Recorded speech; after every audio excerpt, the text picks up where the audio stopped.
Welcome back. We know, of course, a lot of questions about coronavirus, and we've been asking you to give them to us on Facebook so we can ask an expert. Now, Dr. Ryan Shelton is with Triumph Medical Group, and you are part of the Coronavirus Task Force. Thank you so much for being with us. Sure. Thanks for having me. So the first question we have is about the case in our area out of Lancaster County that we've been talking about. It's community spread, which means no known contact or travel can be traced to this case. What kind of challenge is that for you? Several, because we're now using kind of the contact or travel criteria to help us decide who really needs to be tested. So it will present more of a challenge, and we'll have to go more on symptoms, risk factors, what's the likelihood. So it will change things, but it was inevitable. Even though we're trying to contain things the best that we can, and I still think we're doing a good job at that, and we still need to be focused on that. So we're trying to keep it out of our office. We're trying to do our testing outside of the office, just so that we're not introducing and exposing, people potentially unnecessarily.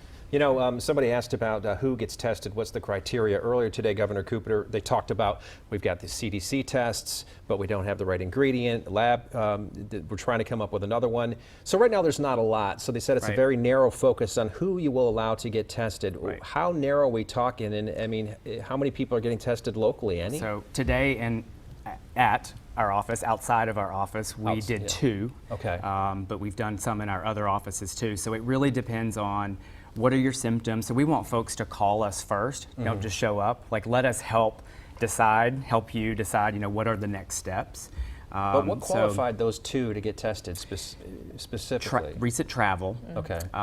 Fever, a deep cough. So coronavirus, or this new strain, it's not just every sniffle, every sore throat. It's not our allergy symptoms. It's really more of a deep cough, fever, maybe wheezing, and shortness of breath.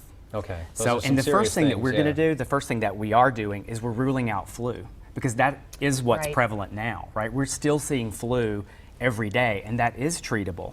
So we're first, being sure that it's not regular influenza, because we do have a quick, reliable test for influenza. So that's step 1. And then we decide if they need to have corona testing or not, but it's not instant. So it does take about a 3-day turnaround. Ours goes to LabCorp, which is headquartered here in North Carolina. So it's not really a screening test. That's why it's still limited, and it doesn't need to be used for everybody at this point. We're really trying to reserve it for those who we have a higher suspicion, or we have a lot more concern because they have some underlying worrisome conditions like asthma, heart disease. They're on immunosuppressive medicines like for rheumatoid arthritis or a skin condition or chemotherapy or something like that. Well, Dr. Shelton, we want to make sure we get to a viewer question, and I think this is a really good one. It's how long can the virus survive on any surface? Yeah, I wish we knew that. We think that it can be several hours, maybe even to a day or 2. Really? So that's why it's so important that, especially with teaching our kids, wash our hands as often as we can, and for 20 seconds. Hand sanitizer is our backup when we can't do regular good hand washing. And then I think it's really important to wipe down surfaces that we're touching frequently, our phone, keyboard, doorknobs, those kind of things that we touch without even thinking about it. The germs could live there, and that's just a good extra safety precaution this time of year anyway. And you were saying, we talked before the segment, that people, buying out all the hand sanitizer and everything, it is convenient, but you said, don't forget, we have got soap and water. That'll do the same job. Probably better. Better, okay. And that's more available, so let's not freak out over everybody having to have a stockpile of hand sanitizer.